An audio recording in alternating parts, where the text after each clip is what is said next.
விசைத்தறி தொழிலாளர்களுடைய வறுமையை பயன்படுத்தி அவர்களுடைய கிட்னிகளை உருவிய திமுக கும்பல் எந்த அளவுக்கு அடிமட்ட லெவலில் இறங்கிட்டாங்க அப்படிங்கிறத அண்ணாமலை அவர்கள் தற்போது அவருடைய ட்விட்டர் மூலியமாக தெரிவிச்சிருக்காரு. முக்கியமாக அண்ணாமலை அவர்கள் என்ன சொல்றாரு அப்படிங்கிறத பார்ப்போம். நாமக்கல்லில் விசைத்தறி தொழிலில் ஈடுபட்டுள்ள ஏழை மக்களின் வறுமையை பயன்படுத்தி திமுக நிர்வாகி திராவிட ஆனந்தன் என்ற நபர் மூலம் நடைபெற்றுள்ள கிட்னி திருட்டு நாட்டையே அதிர வைத்துள்ளது. பேரை நல்லா நோட் பண்ணிங்க. திராவிட ஆனந்தன், பார்த்துங்க, பேர்லேயே தெரிஞ்சு போச்சு யாருன்னு.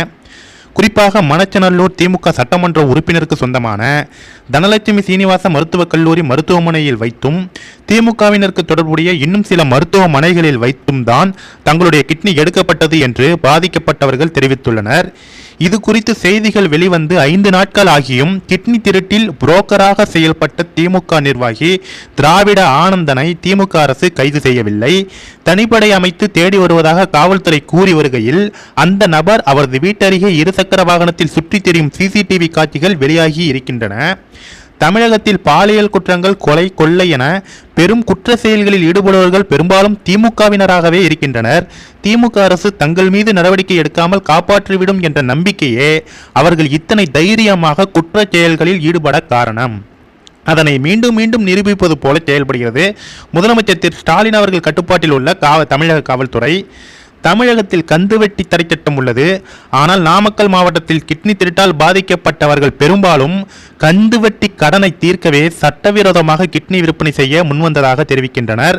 விசைத்தறி தொழிலாளர்களின் வறுமையை பயன்படுத்தி அவர்களை கந்துவட்டிக்கு உள்ளாக்கி பின்னர் கிட்னி திருடும் கும்பலில் சிக்க வைத்தது என இந்த ஒட்டுமொத்த வலைப்பின்னலும் பலத்த சந்தேகத்தையே எழுப்புகிறது. உடல் உறுப்பு திருட்டு என்பது உலக அளவிலான பெரும் குற்றங்களில் ஒன்று. ஆனால் நாமக்கல் மாவட்டத்தில் கிட்னி திருட்டு குறித்த செய்தி வெளிவந்து 5 நாட்கள் ஆகியும் திமுக அரசு இத்தனை மெத்தன போக்கே செயல்படுவது இந்த குற்றத்தில் திமுக புள்ளிகளுக்கு உள்ள தொடர்பை உறுதிப்படுத்துவதாக உள்ளது. திமுக நிர்வாகி திராவிட ஆனந்தன் தனிநபராக இதனை செய்திருக்க வாய்ப்பில்லை.